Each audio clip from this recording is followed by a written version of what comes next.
Então vamos abrir nossas Bíblias em Filipenses capítulo 3. Filipenses capítulo 3, nós vamos ler o verso número 7 e 8. Filipenses capítulo 3, versos 7 e 8, acompanhe comigo, diz assim: o apóstolo Paulo está dizendo: mas o que para mim era lucro, isso considerei como perda por causa de Cristo. Verso 8: na verdade considero tudo como perda. Você pode repetir bem alto comigo, diga: tudo como perda, por causa da sublimidade do conhecimento de Cristo Jesus, meu Senhor. Por causa dele perdi todas as coisas e as considero como lixo para ganhar a Cristo. Uau! Quero ler também com você Lucas capítulo 5, verso número 11. Lucas capítulo 5, apenas o verso de número 11, diz assim: e levando os barcos para a terra, deixaram tudo e o seguiram. Você pode dizer comigo: deixaram tudo e o seguiram. O tema dessa mensagem hoje é: até que ele seja tudo em mim. Até que ele seja tudo em mim. Feche seus olhos, vamos orar pedindo a presença do Senhor aqui. Pai, nós queremos pedir que o Teu Espírito Santo agora intensifique a Tua presença aqui nesse lugar. Tudo que se levanta contrário à autoridade de Jesus, hoje nós anulamos nesse lugar.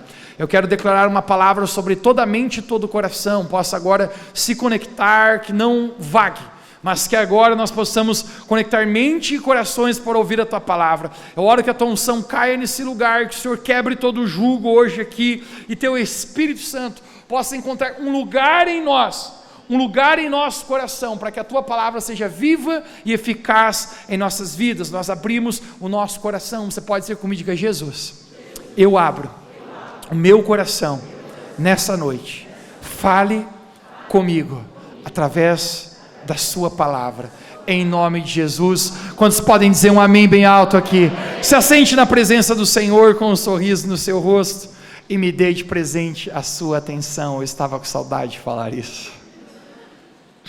Conecte-se comigo. Entrevistas de emprego. Alguém aqui hoje à noite, você já fez uma entrevista de emprego a qual você foi muito mal? Você saiu da entrevista de emprego dizendo: deu ruim, fiquei nervoso, respondi tudo errado, não foi dessa vez. Entrevistas de emprego. Eu me lembro quando eu era adolescente, juntamente com 2 amigos, nós fomos fazer uma entrevista de emprego na cidade de Curitiba. A ideia era ser representante comercial de uma fábrica de ceras de carro. E estávamos nós 3 lá, era um homem, um senhor mais velho que estava entrevistando a gente. Nós estávamos sentados no seu escritório e ele estava fazendo alguns comentários, algumas observações, algumas explicações a respeito de como eles fabricavam aquela cera e como essa cera trazia um brilho extraordinário em todo o carro que era aplicado. Nós estamos ouvindo aquilo de forma muito empolgada. Mas de repente aquele senhor fez uma pergunta para nós que, eu confesso, nos pegou desprevenido. E ele perguntou: rapazes, o que é o brilho? O que é o brilho? E antes de eu terminar essa história, gente, eu preciso fazer um confessionário hoje aqui, tudo bem? Eu confesso para você, gente, nós éramos burros. Eu acho que nós éramos um pouco desprovidos de inteligência, eu preciso reconhecer isso. Ele perguntou: o que é o brilho? E ele apontou para um dos colegas meus, falou: para você responda, o que é o brilho?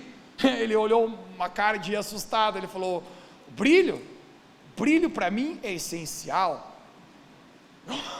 Eu não estou acreditando nessa resposta que meu colega deu. O senhor que estava entrevistando balançou a cabeça, apontou para outro colega e falou: você aí, responda o que é o brilho. E esse é o momento que eu olho para o meu colega e eu penso: ele vai dar uma resposta que ele vai arrebentar, ele vai dar uma resposta que vai livrar todos nós aqui e vai mostrar para esse senhor que nós somos inteligentes. Eu estava com grandes expectativas pela resposta do meu amigo, mas de repente esse amigo falou para mim: o que é o brilho? O brilho para mim é tudo. Eu não estou acreditando. Aquele senhor impaciente balançou a cabeça, ele falou: rapazes, que resposta é essa? Brilho nada mais e nada menos é do que a reflexão da luz. Resumo final da entrevista: nenhum dos 3 foram contratados. Não fomos para a vaga. Realmente, eu acho que nós éramos um pouco burros. Agora eu quero saber se tem hoje alguém aqui que você é da turma, por favor, levante a sua mão.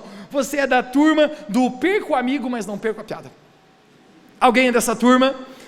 Não importa o que aconteça, nós coléricos somos especialistas em tirar sarro com os outros.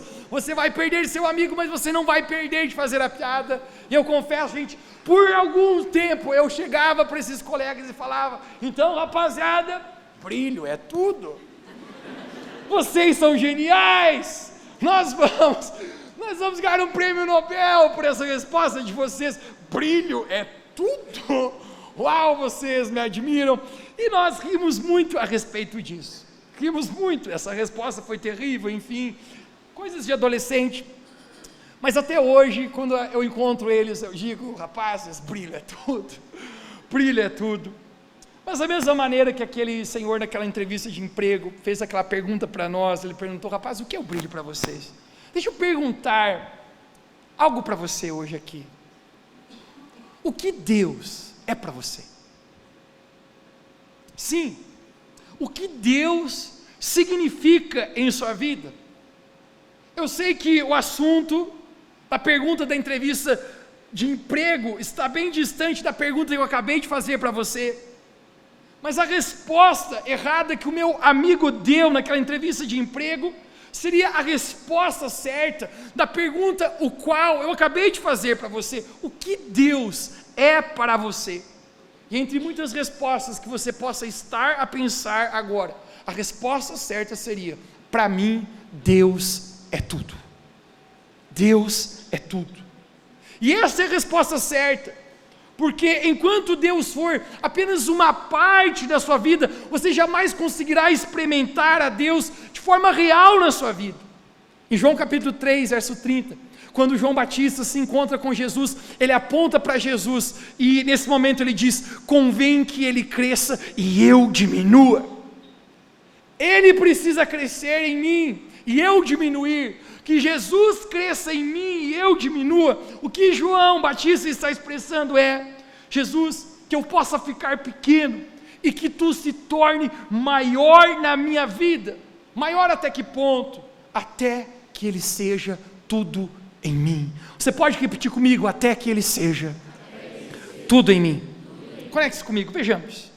Um dos maiores problemas que a igreja no hemisfério ocidental enfrenta hoje está relacionada a um evangelho distorcido que é pregado por muitos falsos mestres.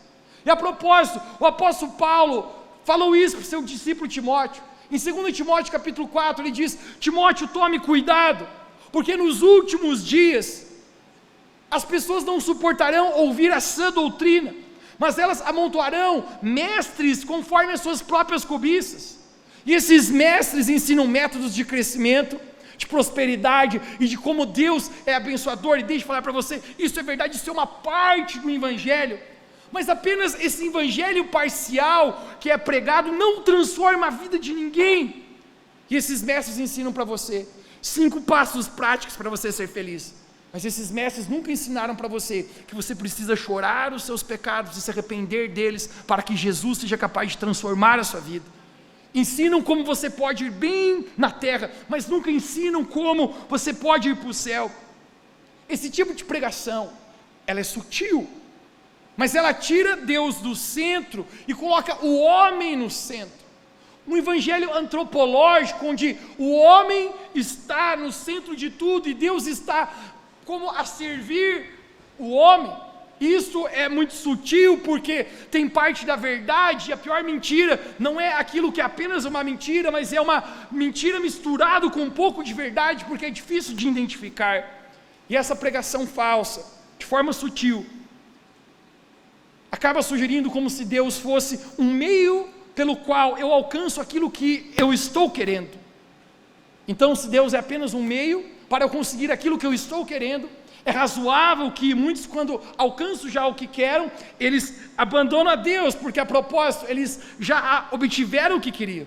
Então essa pregação sugere de forma discreta que se Deus é apenas uma parte da sua vida, e se Deus é apenas uma parte da sua vida, Ele nunca será a real prioridade no seu coração, porque razoável, se Ele é apenas uma parte, é que às vezes Ele seja prioridade, mas às vezes não seja. E esse tipo de ensino invadiu o evangelho ocidental e é muito perigoso, porque obviamente um ensino errado nos leva a uma fé errada, que nos leva para um caminho errado. Porém, a pregação qual Jesus pregou é bem diferente dessa pregação que está sendo pregada. A palavra a qual Jesus pregou é: Deus é tudo para você ou Ele é nada. Ou Deus será tudo, como a resposta daquele meu amigo, é tudo. Esse é o chamado o qual Jesus apontou, é um amor total, é uma entrega total, o ponto a qual Deus se torna tudo para você. E esse pedido de reciprocidade, de Jesus ser tudo para nós, é no mínimo justo, não é? Porque você sabe que você é tudo para Deus, não sabe? Como assim, Mateus? Eu significo tanto assim para Deus? Talvez apenas aqui quem é pai e mãe saberia dizer, ou entender agora o que eu estou a falar agora. Talvez você ame tanto os seus filhos que você seria capaz de pular na frente de uma bala de um revólver, ou pular na frente de um caminhão, porque eles são tudo para você. Mas você lembra?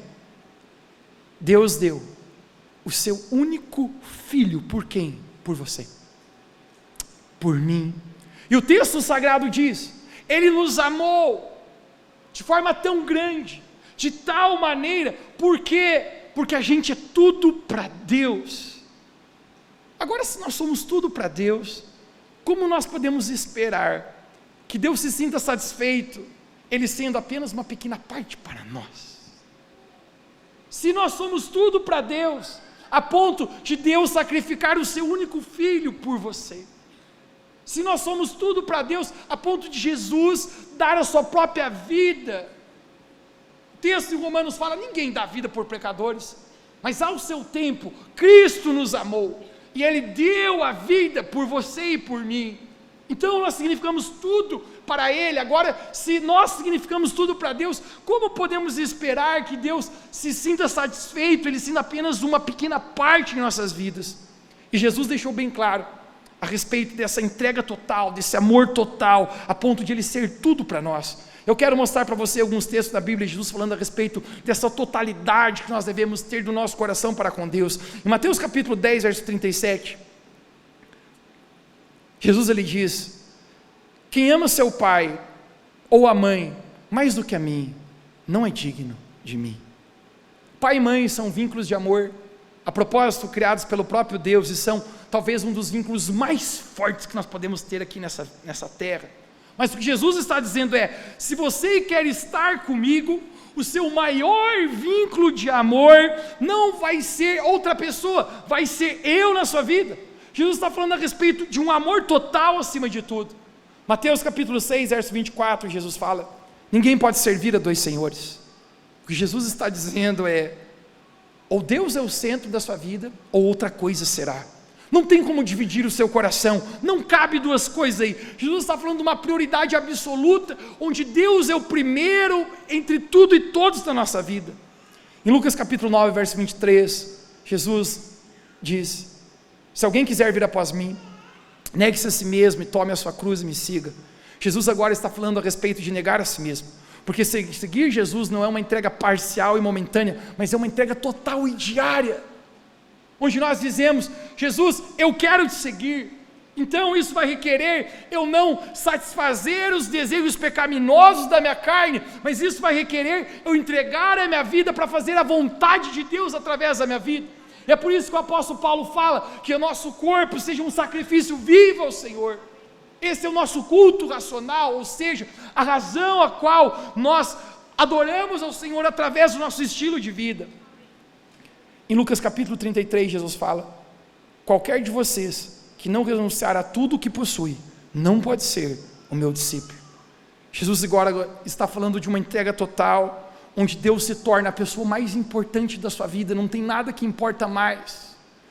Apocalipse capítulo 3, verso 15, hashtag Jesus está abrindo o coração, Ele está sendo sincero e Ele diz: porque tu és morno, eu estou a ponto de vomitar-te da minha boca.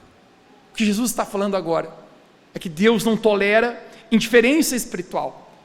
Indiferença espiritual não é uma opção. Coração dividido não é aceitável por Deus, onde a resposta do meu amigo naquela entrevista de emprego é correta. Jesus precisa ser tudo. Ou Ele é tudo, ou Ele não será nada. Porque se Deus não se torna tudo para você, Ele será a mesma coisa que nada. Lembrando que Deus entregou tudo por nós. Jesus entregou a sua própria vida por nós. Então não existe um espaço para viver um relacionamento parcial ou morno com o Senhor. Eu gosto da frase atribuída a C.S. Lewis, o qual ele diz: Deus é tudo ou é tudo. Essa frase de Lewis contém um pleonasmo intencional. Ele usa uma ênfase retórica, eliminando qualquer alternativa de algo intermediário. Deus é tudo ou tudo, não tem como ser apenas uma parte. Se você quiser conhecer a Deus sendo apenas uma parte, apenas um dia da sua vida, esqueça, você não conhecerá. Deus é tudo ou é tudo. A propósito, não é interessante? Do texto qual nós lemos no início da nossa mensagem, em Lucas capítulo 5, quando Jesus chega na praia e Pedro está lá frustrado, ele teve uma pesca fracassada, ele tentou pescar a noite inteira e não pegou nada, então agora ele está lavando as suas redes e Jesus chega ali. Pedro mal sabia que aquele seria um dos dias mais importantes da sua vida. Aquele dia seria o dia que Jesus o chamaria a se tornar um discípulo. Porém, antes de Jesus convidar Pedro para ser um discípulo, Jesus fala: Pedro, vamos pescar. E Jesus leva Pedro para pescar. E aquela pesca foi a maior e a melhor pesca da vida de Pedro. Pedro ficou rico naquela pesca. A Bíblia fala que eram tantos peixes, a ponto que todos os barcos ao redor estavam ficando cheios, não davam conta de tantos peixes. Pedro está ali pescando e ele está maravilhado com aquilo. E a Bíblia diz que eles arrastaram os barcos até a praia, até a terra. E quando eles chegam lá, antes de Pedro meter a mão na grana, antes de Pedro virar um pseudo rico, Jesus faz um convite para Pedro. E ele diz: Pedro, siga-me. Pedro, siga-me. O verso de 11, Lucas capítulo 5 diz: e levando os barcos da terra, deixaram tudo e o seguiram. Você pode dizer bem alto comigo: deixaram tudo e o seguiram. Olhe para mim. Mas a minha pergunta é: por que será que Jesus chamou apenas Pedro para ser seu discípulo depois da grande pesca? Por que Jesus não chamou Pedro quando ele estava sem pescar nada, quando ele estava ali apenas lavando as suas redes? Isso é incrível. Se Jesus tivesse chamado Pedro antes da grande pesca, um dia Pedro poderia receber uma proposta tentadora para voltar aos negócios da pesca, e Pedro então poderia deixar Jesus. Mas Jesus intencionalmente chama Pedro no topo do seu sucesso, no topo do sucesso de Pedro como um pescador. E Pedro então, isso é incrível, ele deixa tudo para trás e ele segue a Jesus. Porque aqui está o meu ponto: se Jesus não for tudo para você hoje, você o trocará por outra coisa amanhã. Se Deus não for tudo para você hoje, amanhã inevitavelmente você colocará outros ídolos no seu coração, e o lugar do seu coração, que deveria ser de Deus, será ocupado por algo que jamais deveria ocupar. Pedro larga tudo e ele segue a Jesus.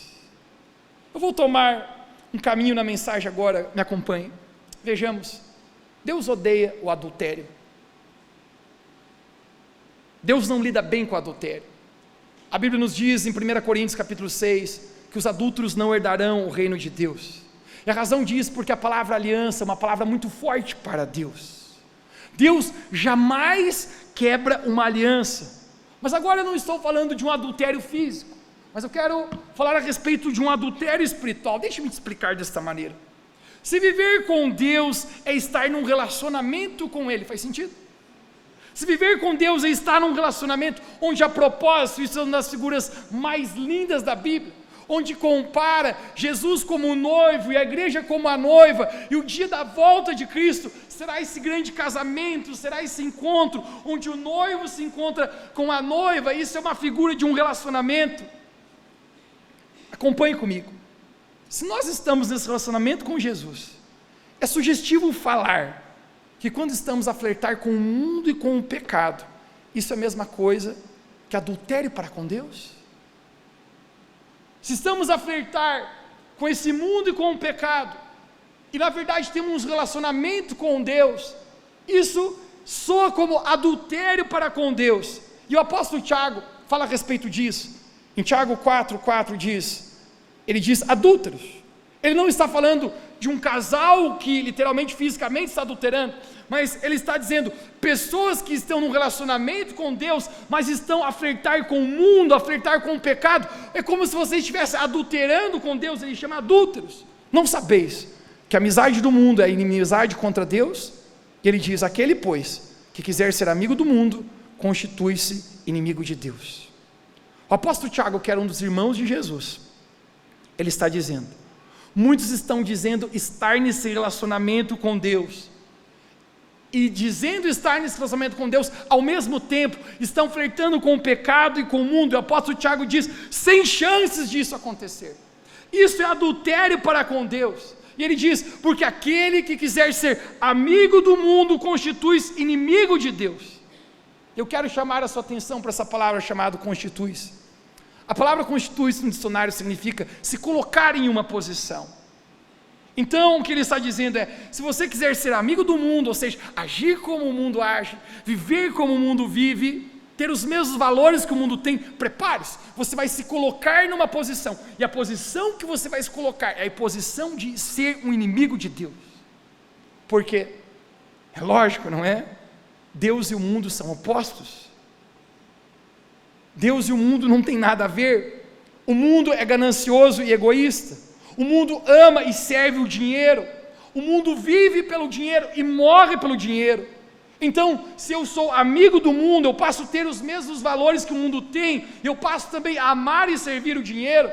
Então eu não consigo viver uma vida de fidelidade financeira com Deus, e muito mesmo de generosidade com o próximo. Mas se eu sou amigo de Deus, Deus é generoso, não é? Então eu passo a ter o mesmo coração generoso que Deus tem, porque são opostos. Novamente, Deus e o mundo são opostos. Então o mundo ama a prostituição, o mundo ama a imoralidade sexual, sexo livre, sem aliança, com quem e quando queira, seja com qualquer pessoa. Isso é o padrão do mundo. Mas Deus é santo, e o padrão de Deus é uma vida de santificação. Por isso que em Hebreus capítulo 12, verso 14 fala que sem santidade ninguém verá o Senhor. Não espere estar com o Senhor se você não separar a sua vida para Deus. Por isso, jovem, se você quer ser amigo de Jesus, muitas vezes você vai precisar agir diferente que seus coleguinhas. Se você quiser caminhar com Jesus, você vai precisar muitas vezes deixar de ficar com as menininhas que os seus colegas estão ficando, porque você está separando a sua vida para o Senhor.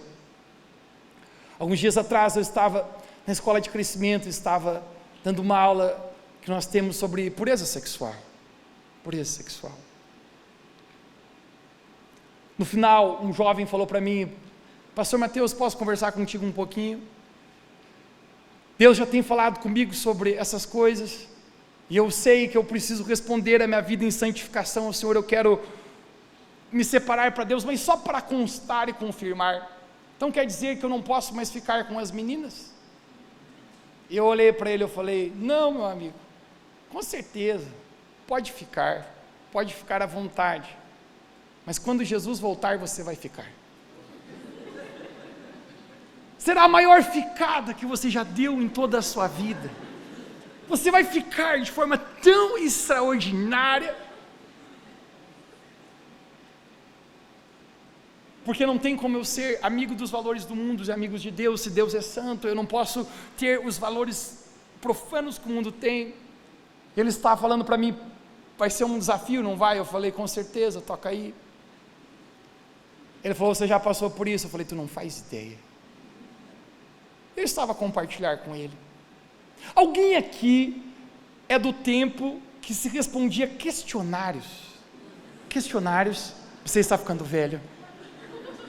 Adolescentes, ainda existe questionários na sala de aula. Quem fazia os questionários? Não precisamos citar, mas é o sexo oposto ao masculino.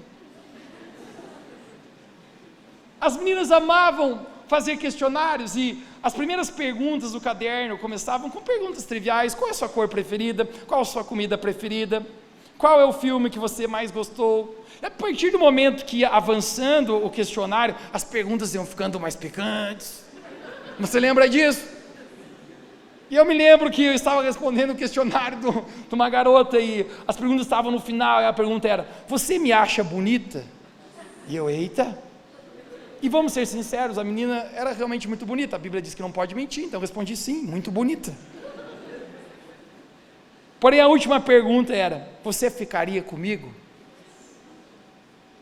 E aí eu sei, aquele que quiser ser amigo do mundo, vai se colocar numa posição, vai se constituir inimigo de Deus. Não que eu não queira, mas eu preciso escolher Jesus, preciso escolher se Ele vai ser tudo na minha vida ou não. Pode ser uma parte para alguns, mas você nunca experimentará Deus dessa maneira. E eu escrevi no questionário dela: não. Quando eu entreguei o questionário para ela, ela leu as minhas respostas, ela veio tirar satisfação comigo, ela falou: eu quero saber por que você não ficaria comigo, você não escreveu que me acha bonita. Eu não tinha maturidade suficiente para compartilhar da minha fé, dos meus valores, o porquê eu estava me separando, tentando guardar meu coração, mesmo nesse desafio, e ela dizia: agora eu quero saber, porque senão, você vai ficar comigo. E eu olhei para ela e falei: eu não vou. E ela falou: vai sim. Eu estou a olhar aquilo. E eu me lembro do que ela falou para mim. Ela falou: sabe de uma coisa? Você é viado. E eu falei: ah não, Deus, eu posso abrir mão por ti de ficar com essa garota, mas ser chamado de viado também não. Se tem uma coisa que nós nos ama, é isso aí. Eu me lembro, gente, que tinha uma coisa na sala de aula: sempre que as meninas chamavam algum dos meninos de viado, eles respondiam com uma resposta. Desculpa, é um pouco feio o que eu vou falar para você, mas a resposta que eles davam para as meninas, que faziam sempre as meninas calarem-se e nunca mais questionarem, eles diziam, quando as meninas chamavam de viado, falavam: vamos lá atrás do ginásio que eu te mostro se eu sou viado. Gente, imediatamente sumia o diálogo, as meninas viravam a cara e caminhavam para o outro lado. E quando ela disse: você é viado, eu lembrei da frase que os meninos falavam, e eu falei para ela: vamos lá atrás do ginásio que eu te mostro se eu sou viado. E ela falou: vamos. Eu estou com um problema, Deus, o que eu vou fazer agora? A situação está ficando só pior, só piora. Eu falei: deixa para lá. E virei e caminhei para o outro lado. Que você entende? Se você quiser ser amigo de Jesus, eu não estou falando de você viver uma vida totalmente, nunca pecar, mas estou falando de você vai setar a sua vida a dizer: não tem como ter os mesmos valores do mundo, eu preciso me esforçar em amar ao Senhor. Então isso significa, homem, que se você quiser ser amigo de Jesus, você vai precisar governar os seus olhos e não olhar para as mulheres com intenção impura. Porque Jesus falou: se alguém olhar para uma mulher com a intenção impura, já adulterou no seu coração. Então você vai dizer: a cena está muito bonita lá, mas olha que chão maravilhoso, eu nunca vi um chão tão lindo. Então você é casado e você vai guardar os seus olhos para sua esposa, porque você quer ser amigo de Jesus, porque você quer estar perto de Jesus. Por isso, mulher, se você quiser ser amiga de Jesus, talvez os seus looks vão precisar mudar um pouco, a sua saia vai ter que crescer um pouquinho, o seu cropped vai ter que alongar um pouquinho mais, porque não tem nenhum problema com você ser uma mulher linda e muito bem arrumada, os homens que digam amém, mas o problema é você ser uma mulher lascívia, que desperta desejos sexuais na tua rede social, em outros que você jamais deveria despertar. Porque se você quer ser amigo, amiga de Jesus, os valores do mundo não vão ser os mesmos valores. O que eu estou parafraseando é que o apóstolo Tiago está dizendo sobre ter um relacionamento com Jesus e ao mesmo tempo com o mundo. Ele está dizendo: isso é adultério espiritual. Não tem como ter as duas coisas. Não tem como você estar um pé com Jesus e um pé no mundo. Não tem como na igreja você fazer cara de discípulo de Jesus e amanhã você não ser. Isso é adultério espiritual. Não tente viver esse relacionamento dessa maneira. É o que o apóstolo Tiago está dizendo, porque os valores de Deus não são os valores do mundo. Luz e trevas, santo e profano, água doce e água salgada. Não dá para ser amigo de Jesus e do mundo ao mesmo tempo. Os dois não cabem no mesmo lugar. Às vezes eu acho que eu entendo o coração de Deus. Eu tenho que confessar hoje algo aqui. Eu tenho um problema. Eu tenho um problema com quem é amigo de todo mundo. Deixa-me te explicar melhor. Fica de pé, Leandrinho. Fica de pé, Nico. Se eu sou amigo do Leandrinho, este cara está a ser inimigo dele, está a falar mal dele. Não que eu vá odiar você, cara, mas eu não vou ser seu amigo, porque se você é inimigo de quem é meu amigo, eu não serei seu amigo. Você consegue entender? O mundo, o pecado odeia a Deus, é oposto a Deus. E o que Jesus está falando então, o que é na sua palavra? Ok, se você quiser ser amigo do mundo, você pode ser, mas esqueça, você não vai ser meu amigo. Não vai dar certo. Se você quiser ser amigo do mundo, você vai se constituir o meu inimigo. Isso pode ainda aumentar mais. Aumentar mais. Pode sentar. Um casal de namorados, fica de pé. Vamos supor não, eles são um casal de namorados. Não vamos supor, é uma realidade. Até não sei como ele conseguiu namorar com ela, mas está tudo bem. Foi muita oração, eu estou brincando, Pedro é extraordinário. Mas eles têm um relacionamento, é isso que se espera que nós tenhamos com o Senhor. Quem entende o que eu estou falando? Seria enfático para você, na dúvida, dizer, ok, Pedro, nós temos um relacionamento, mas eu preciso flertar com alguns no Instagram, no direct. Você sabe, às vezes aparecem alguns que são mais bonitos que você, não é difícil. Eu estou brincando, ele é muito meu amigo, então eu posso brincar.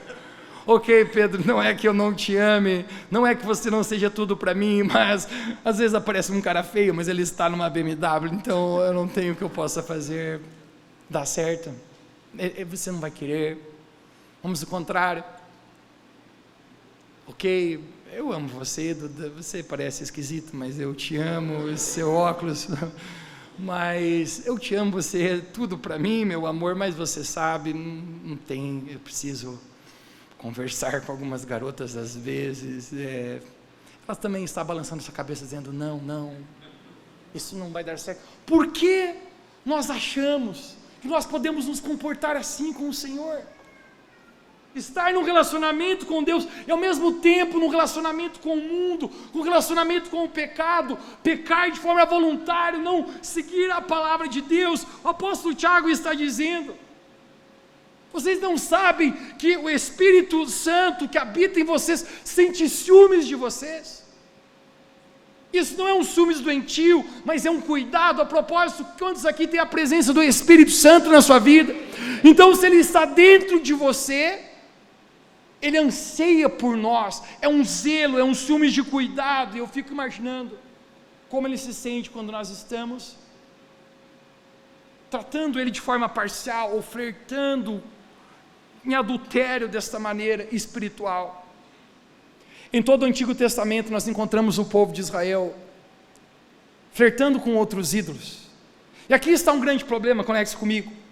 Porque se você for amigo do mundo, ele sempre apresentará você a ídolos para pôr no seu coração.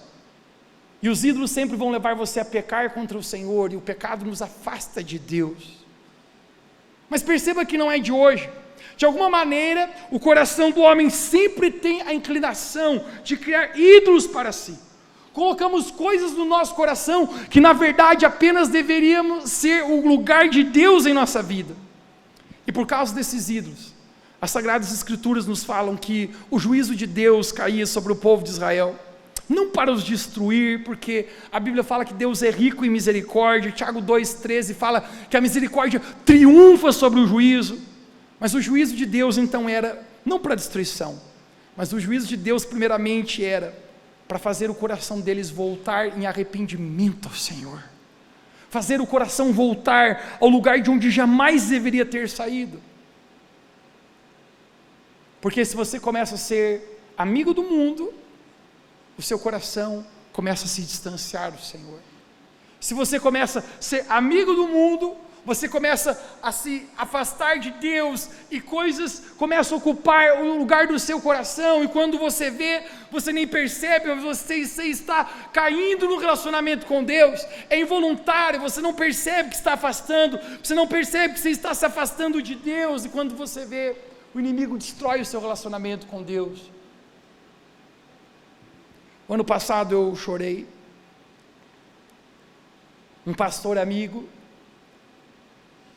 se eu for sincero para você, um homem de Deus, mas porque não guardou o seu coração, porque começou a permitir o flertar com o pecado, ir em lugares que não deveria ir, permitir se colocar em lugares que poderiam expor ele demais ao pecado,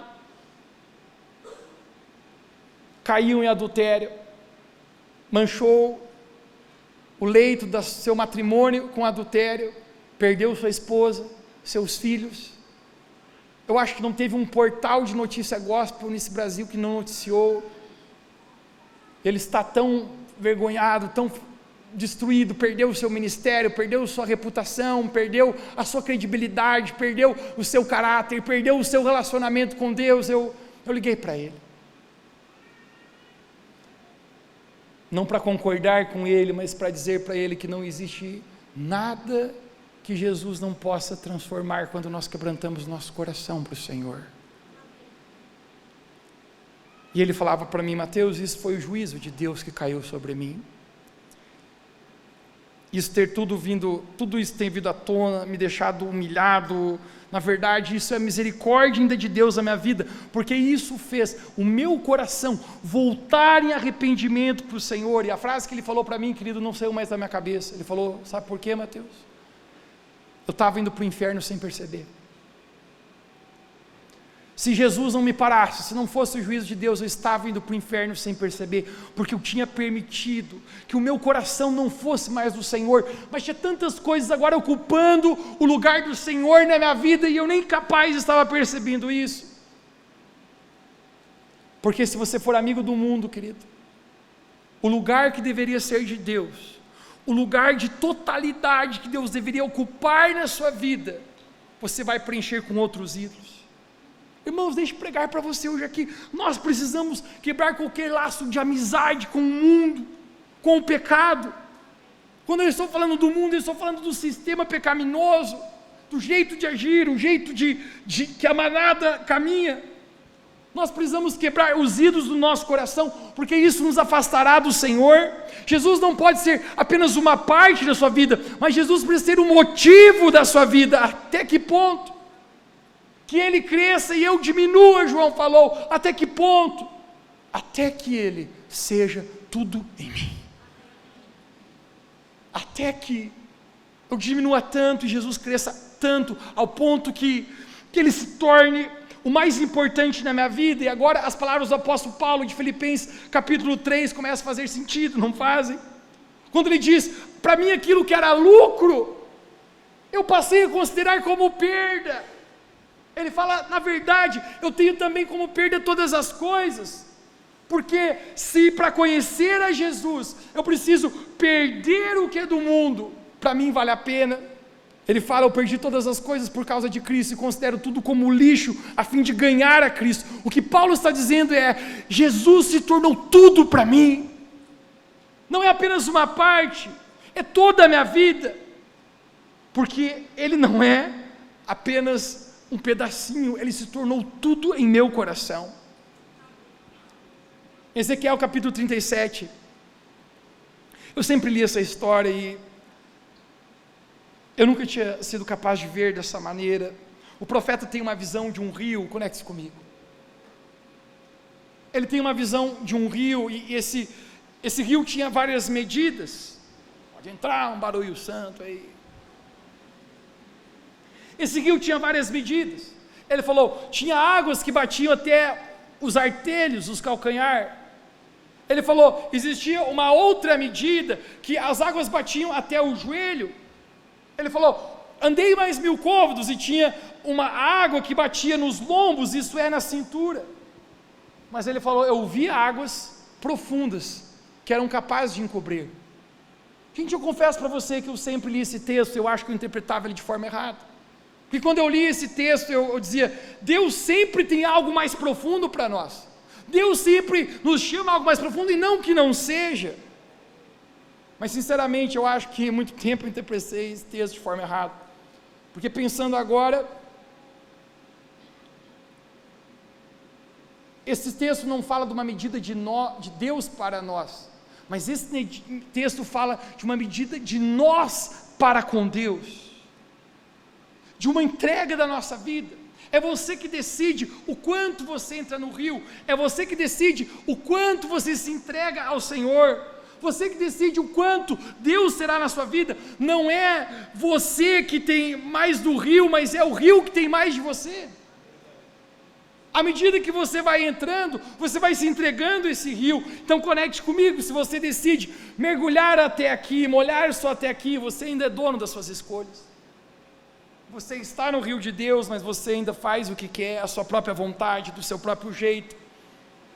Mas quando você mergulha no rio, quando você vai no lugar profundo no rio, você perde o controle. Não é mais você que tem o rio, mas é o rio que tem você.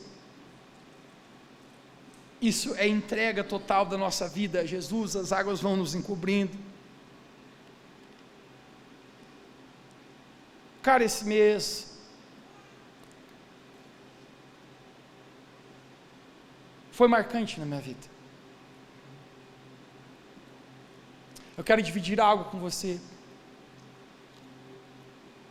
Sou grato a Deus, eu já tive a oportunidade de ir em muitos países diferentes, mundo afora. Mas eu preciso falar algo para você, gente. Eu nunca fui num lugar tão pobre, como eu fui nesse mês de abril. Moçambique, na África, é o segundo país mais pobre de todo o planeta. Você não faz ideia do tamanho da pobreza que existe lá. Eu nunca vivi numa bolha, cara. Eu sempre fui até pessoas carentes, ajudei pessoas carentes, eu nunca vivi numa bolha.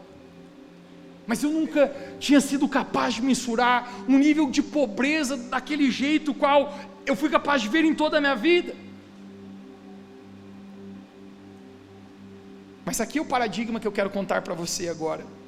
Ao mesmo tempo que esse lugar foi o lugar mais pobre que eu já fui em toda a minha vida, eu nunca fui em um lugar com pessoas tão alegres como aquele lugar, cara. As pessoas que conhecem Jesus lá, verdadeiramente são alegres.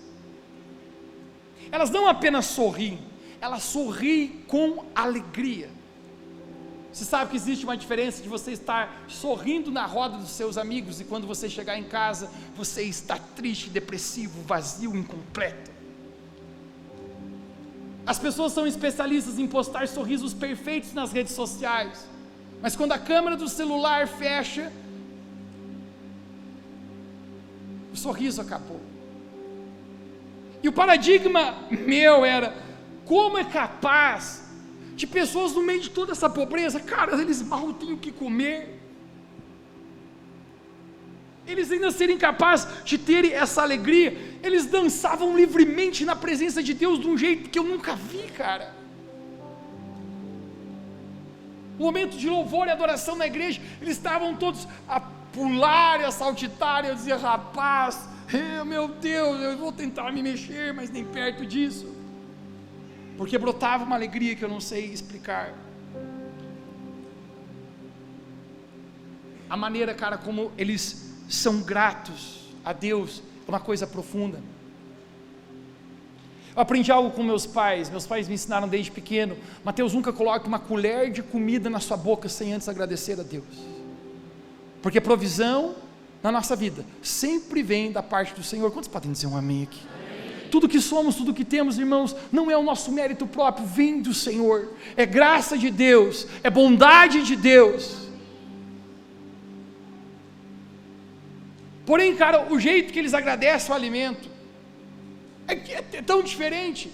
Não é uma oração corriqueira para uma rotina. Literalmente eles estão agradecendo a Deus. Mateus, pelo quê? Sinceramente, gente, eu nunca comi uma comida tão ruim na minha vida. Eles faziam a comida no próprio chão.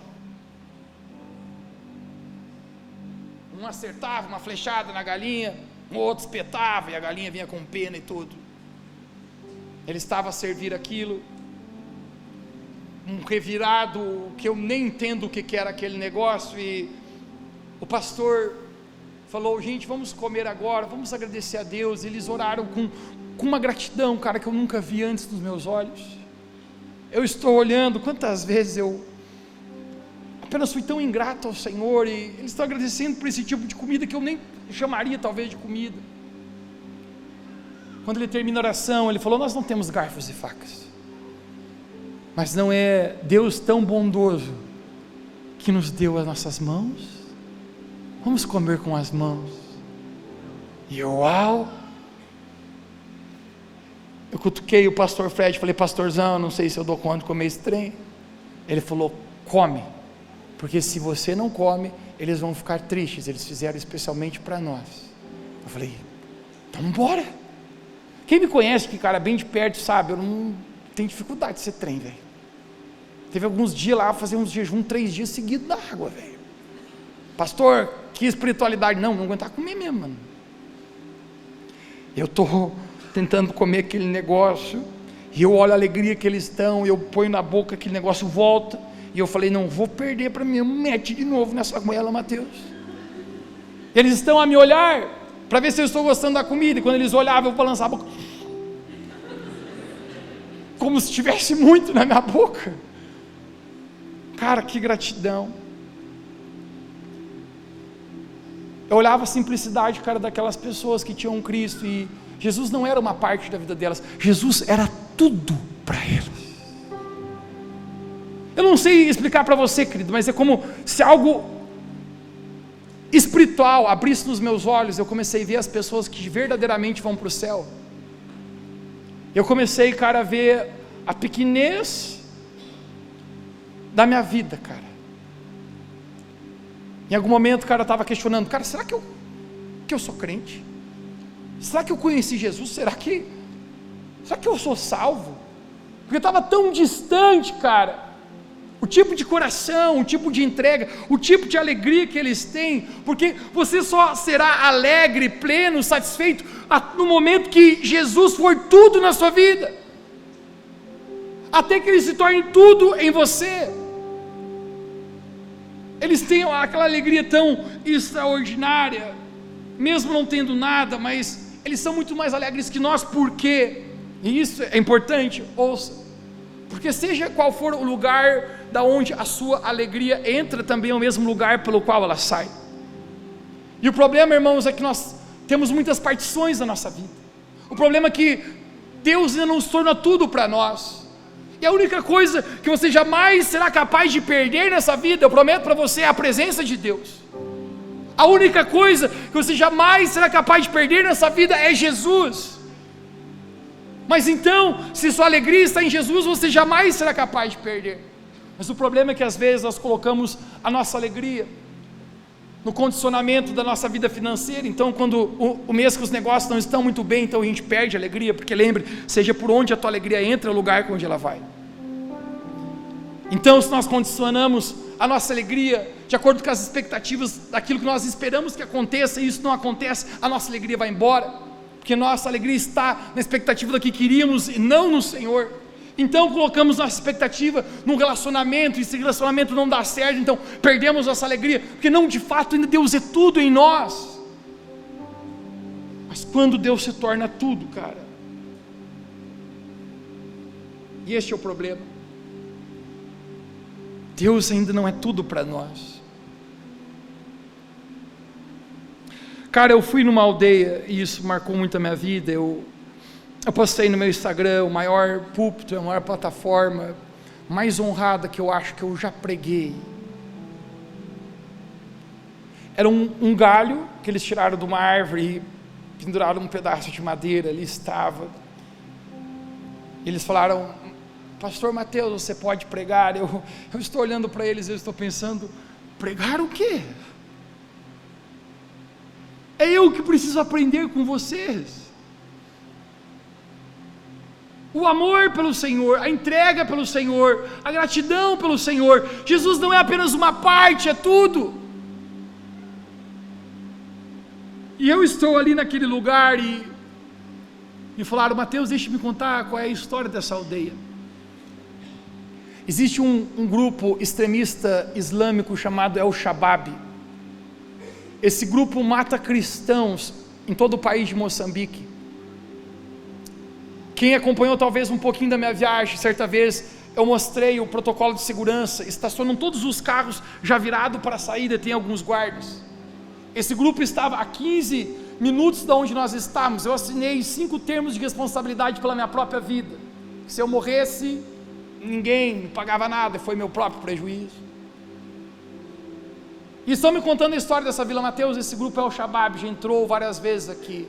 E o rapaz que estava comigo, ele chorava, e ele contava para mim, ele dizia: mataram meus 2 irmãos, mataram meu melhor amigo. Eles entraram, eles sabem que nós somos cristãos aqui nessa vila, e perguntaram para nós: vocês vão negar o seu Jesus? E pegaram meus 2 irmãos e esse meu amigo, e eles se recusaram a negar a Cristo.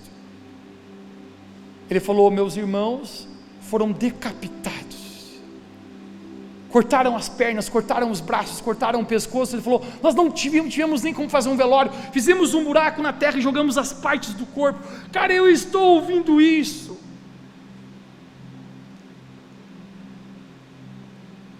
Eu não sei, cara, se isso não mexe contigo.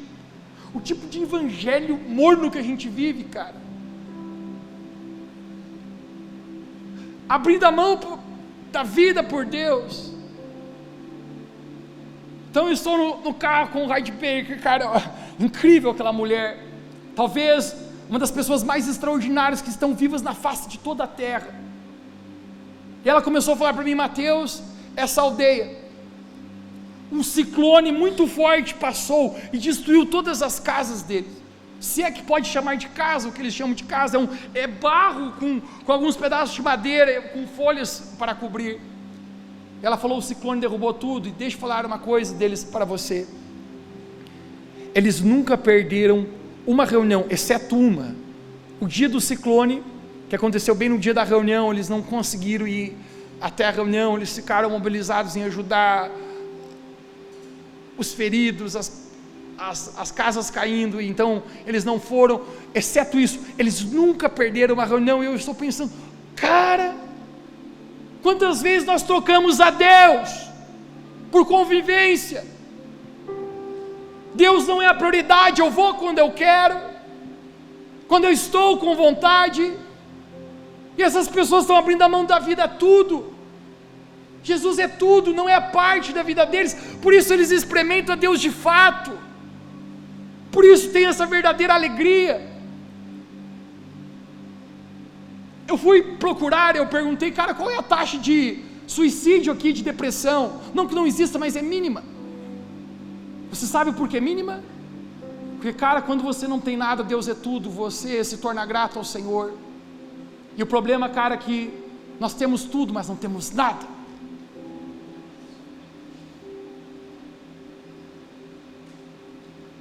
Constrangeu, cara, o jeito que eles são generosos. Eu achei que eu era uma pessoa generosa.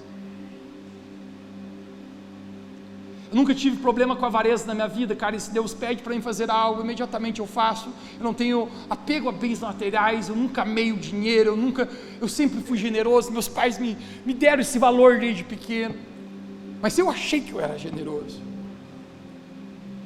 Quando terminamos de pregar nessa aldeia, e então veio uma fila deles, com aquele sorriso tão lindo, aquelas criancinhas, cara, isso ainda está na minha mente. Eles iam com coisas nas mãos, com sacola. Eu perguntei: Heidi, o que é isso? Ela falou: isso é a oferta e o presente que eles trouxeram para dar para vocês. Eu falei: como? Cara, eles já não tem nem o que comer direito, nem tem o que comer, e eles vieram trazer presente para nós. Qual é o presente? Espigas de milho, uma abóbora, uma banana. Teve um cara que trouxe um cabrito. Eu pensava: o que eu vou fazer com um cabrito vivo? Eu falei: Raide, eu não posso aceitar isso. Ela falou: aceite, porque isso é oferta santa e é a maneira que eles se alegram no Senhor. Depois você faz o que você quiser com isso aí, você dá para outra pessoa, mas aceite.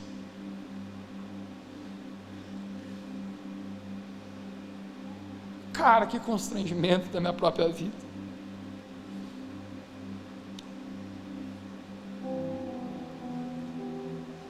E às vezes nós temos tanta dificuldade, cara, em desapegar até do pouco, e eles do pouco dão tudo que têm.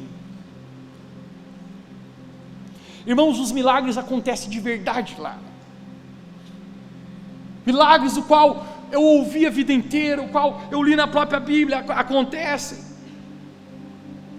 Mortos ressuscitam lá. Eu estava pregando no norte da África do Sul, eu estava pregando em inglês: hello, the books on the table, Jesus. Eu pregava em inglês e traduzia para o dialeto deles. Eles não falavam português, então tinha o dialeto em inglês e vamos para o inglês. Obrigado, Jesus, pela vida do meu pai que me obrigou a estudar inglês quando adolescente. Querido, eu estou a pregar, compartilhar com eles. A presença de Deus está muito forte naquele lugar.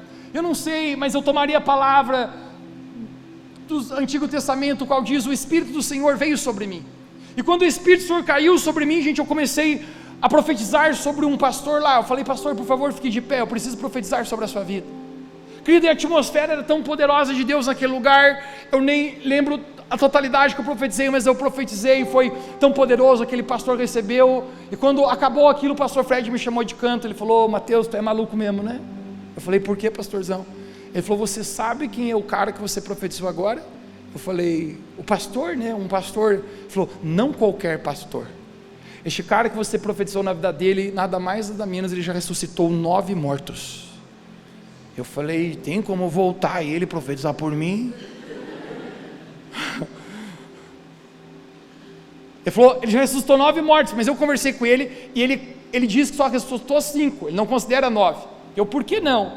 Ele falou: porque 4 dos 9 que ele ressuscitou foi antes de 3 dias de estar morto, então ele só considera que realmente estava morto depois de 3 dias. Eu falei: rapaz do céu, eu até dor de cabeça por alto, estava faltando fé. Cara, quando ele me contou isso, eu falei: eu quero conversar com ele, eu preciso conversar com ele. Eu leio a minha Bíblia, eu creio, Jesus falando: e esses sinais acompanharão aqueles que creem no meu nome, em meu nome expulsarão demônios. A propósito, expulsamos muito demônio na África, meu irmão. Cara, a guerra espiritual, a bruxaria lá é tão forte, é tantas coisas. As pessoas vinham ao altar, ao impor as mãos sobre elas, muitas pessoas pelo poder de Deus eram libertas de espíritos malignos, porque esse é o poder de Deus na nossa vida. Em meu nome expulsarão demônios, curarão enfermos, ressuscitarão mortos. Eu falei: eu creio nisso. Eu sentei na mesa com ele, era um lugar tão simples, aquele pastor era tão simples, o nome dele era Pastor Surpresa. Contam que a mãe dele não esperava ter mais um filho, e aí quando veio, foi de surpresa, então deram o nome para ele de Surpresa. Que incrível a criatividade. Isso é maravilhoso. Eu falei: Pastor Surpresa, por favor, me conte, como é ressuscitar mortos? Ele falou: meu filho, você é bem mais novo que eu, me deixa falar para você algo. Não é tão incomum isso aqui. O segredo não é só ter uma grande fé. O segredo é que Deus seja tudo para você. O segredo é que a sua vida seja inteira do Senhor. O segredo é que não tenha partes em você e você seja tão entregue ao Senhor, porque a medida que você tem de Deus é sempre a medida de que Ele tem de você. E eu falei para ele: me conta como foi Uma das vezes ele falou, posso te contar, uma criança de 3 a 4 anos havia sofrido um acidente e faleceu. Seus pais estão desesperados, chorando, já está há 3 dias morta. O velório lá dura às vezes até por uma semana. Ele falou, eu fui lá para amar e consolar aquela família, me pediram, eu fui com todo carinho e amor, e quando eu entrei na casa, ele falou, eu estava ali orando, eu senti uma presença de Deus como eu nunca havia sentido. Ele falou, a criança estava embaixo de um lençol branco, e quando eu olhei para ela, tinha um dedo da criança morta para fora, e ela falou, eu vou colocar esse dedo da criança para baixo do lençol de novo. Ele falou, quando eu encostei no dedo da criança, a criança deu um pulo e ressuscitou. Eu falei, uau, esse é o poder de Deus. Cara, milagres acontecem. A senhorinha missionária que já está lá há 30 anos, não são 3 meses nem 3 anos, são 30 anos, gastando a sua vida, rasgando a sua vida, para cuidar daquelas crianças abandonadas, tão pobres. Ela falou, nós já vimos tantos milagres aqui, nós vivemos de ofertas voluntárias aqui. Ela falou, quantas vezes, Mateus, eu vi filas e filas de crianças, querido, eu nunca vi tanta criança ao mesmo lugar na minha vida, são tantas, cara, tantas, a média de cada família lá é ter 7 filhos, eu quero que você imagine, são tantas crianças. Ela falou, quantas vezes nós tínhamos um tanto X de comida, e a fila cada vez aumentava, e nós começávamos a calcular, não vai dar a comida para todo mundo, e chegava na última panela, a fila era tão grande, e dizia, é impossível, e ela falou, e nós orávamos, e ela falou para mim milagrosamente, eu não sei explicar, mas a comida não acabava na panela, multiplicava e todo mundo comia. Eu estou, gente, com meu coração ouvindo tudo isso.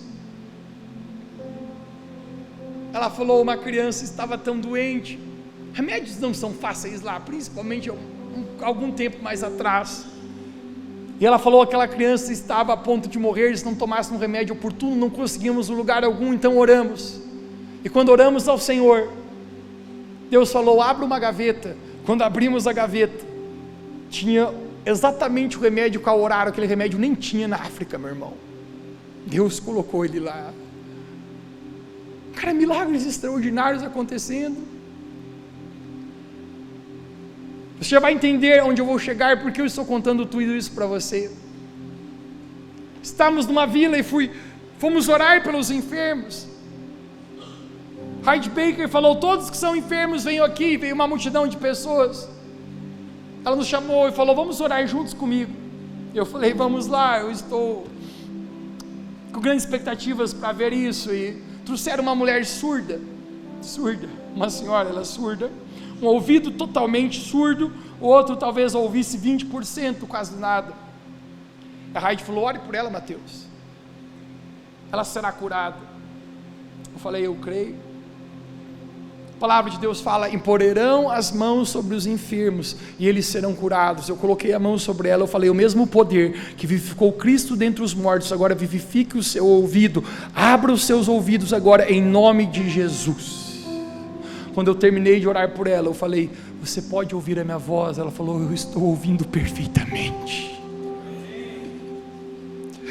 Irmãos, aquilo começou a me quebrar por dentro, e o meu questionamento para Deus é, Deus,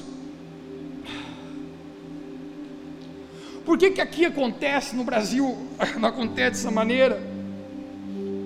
Por que a gente vê esse nível de manifestação de poder, esse nível de manifestação de Deus, e talvez nós não experimentamos isso, cara? E aqui foi aonde Jesus me quebrou,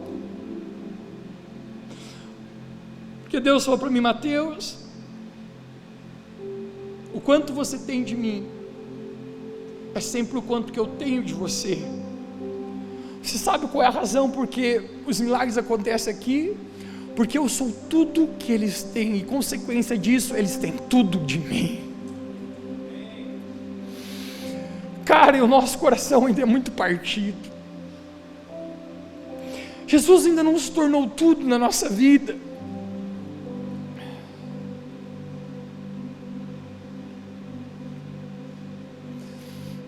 Ainda temos tantos ídolos no nosso coração, ainda temos tantas amizades com o mundo, com o pecado. Deus é apenas às vezes uma parte de nós, e por isso nós não conseguimos experimentar Deus de forma real, porque você nunca conhecerá Deus até que Ele seja tudo. É por isso que a palavra de Deus fala, porque dele, por Ele e para Ele são todas as coisas.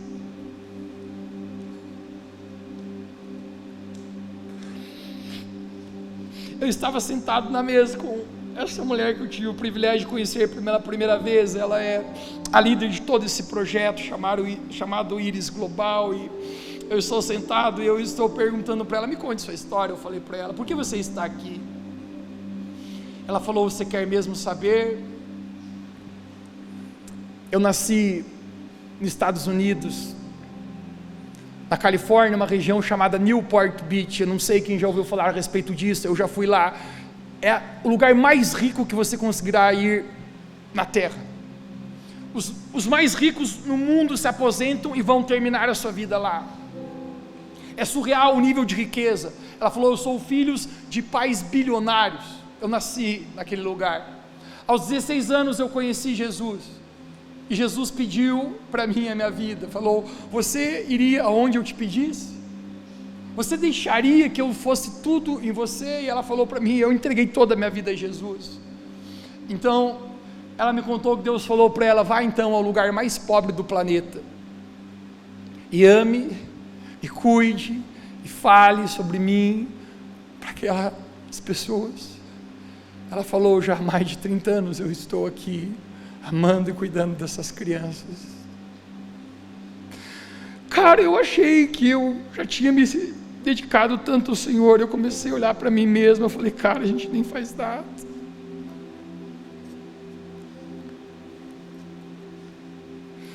Tão pequeno ainda a parte que Deus ocupa em nós. Não é para isso que Jesus abriu mão de toda a sua vida. Não é para isso que Jesus morreu pela sua igreja, para ter uma igreja parcial, cômoda, fria, morna, com o coração dividido, mas Jesus morreu para que nós pudéssemos dizer, Ele é tudo para mim, Ele é tudo para mim.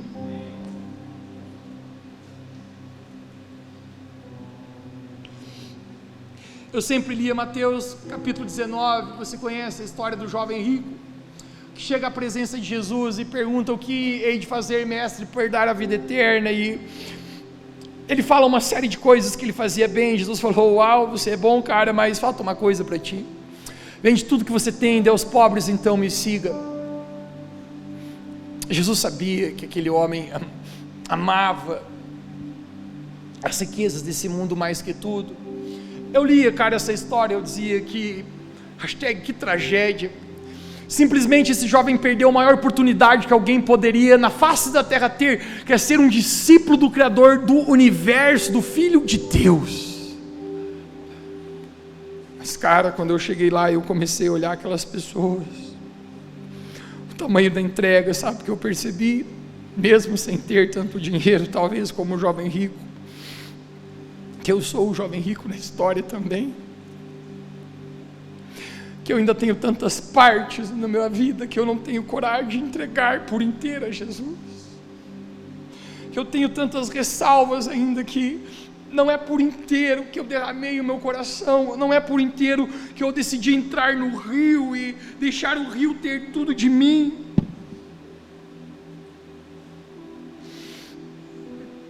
Cara, Deus não quer nada teu, Deus só quer arrancar você de você mesmo, porque você nunca será completo até que você seja por inteiro dele.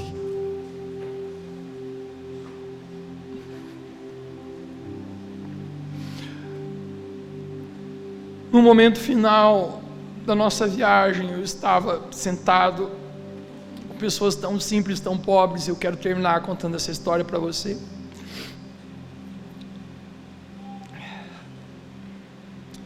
Conheci um casal de idosos, são pastores. Eles estavam contando para mim como eles abriram mão da vida deles para servir a Jesus no Nepal, um outro país tão pobre também da África. E eles falaram, pastor Mateus, você nem sabe o tanto de luto que a gente já passou, a gente passou fome tantas vezes. a gente passou tanta necessidade, a gente passou frio, cara, a gente nem tem como contar tanta coisa que a gente já passou para servir a Jesus. A gente está firme até hoje, a gente vai até o final. Eu estou ouvindo o testemunho deles, e eles falaram para mim, mas agora a gente está com o coração um pouco apreensivo, a gente está orando muito ao Senhor, e eles trouxeram o filho dele na minha frente. O filho dele deve ter uns 9 ou 10 anos de idade, e eles falaram, esse é o nosso filho. Era um filho adotivo, eles adotam as crianças muito lá. Ele foi acometido por uma doença, um tipo de uma trombose terrível, e os pais dele falaram, a gente está orando porque o médico falou que ele vai perder as pernas, que ele vai viver o tempo da vida dele restante numa cadeira de rodas, e eles estão a chorar naquele momento. Eles falaram, o médico falou que existe uma solução, é tentar fazer uma cirurgia que custa $2.000, em torno de R$12.000, talvez isso, uma conversão. E eles falaram, a gente está orando, a gente está crendo no Senhor, porque Deus sempre proveu na nossa vida, não é agora que Ele não irá prover. Eu estou ouvindo aquilo. A última vez que eu preguei nessa igreja, antes de hoje, 1 mês atrás, eu não sei quem estava aqui, eu contei a história que 10 anos atrás, eu gostaria de ter ido à África e não deu certo. Alguém lembra disso que eu contei? Está gravado no YouTube. Quando eles estão contando aquilo, dizendo, Deus não vai nos desamparar agora, cara, da mesma maneira que alguém cochicha no ouvido de alguém, eu ouvi Jesus cochichar no meu ouvido, ele falou, ei Mateus, abra seus ouvidos. 10 anos atrás você gostaria de ter vindo aqui, você não veio porque o meu tempo para você era agora, e agora é o seu momento. Eu te trouxe aqui exato nesse momento para isso. Agora você tem os recursos na sua mão, você tem algo na sua mão, você tem na sua mão o que você pode fazer, você sabe o que deve fazer. Eu falei, sim, Jesus. Eu olhei para aquele casal tão fiel a Deus, tão simples, tão abdicado ao Senhor, aquele filhinho. Eu falei, meu Senhor, minha Senhora, meu pastor, minha pastora, Deus é bom. Deus me trouxe aqui, exato nesse momento. Eu posso pagar a cirurgia para o filho de vocês, porque na minha vida, cara, ele vai ser tudo. Porque na minha vida, cara, ou ele é tudo, ou será nada, e eu não vou permitir com que eu ame nada nesse mundo. Porque como o apóstolo João Batista falou, que ele cresça e eu diminua. Até que ponto? Até que ele seja tudo em mim.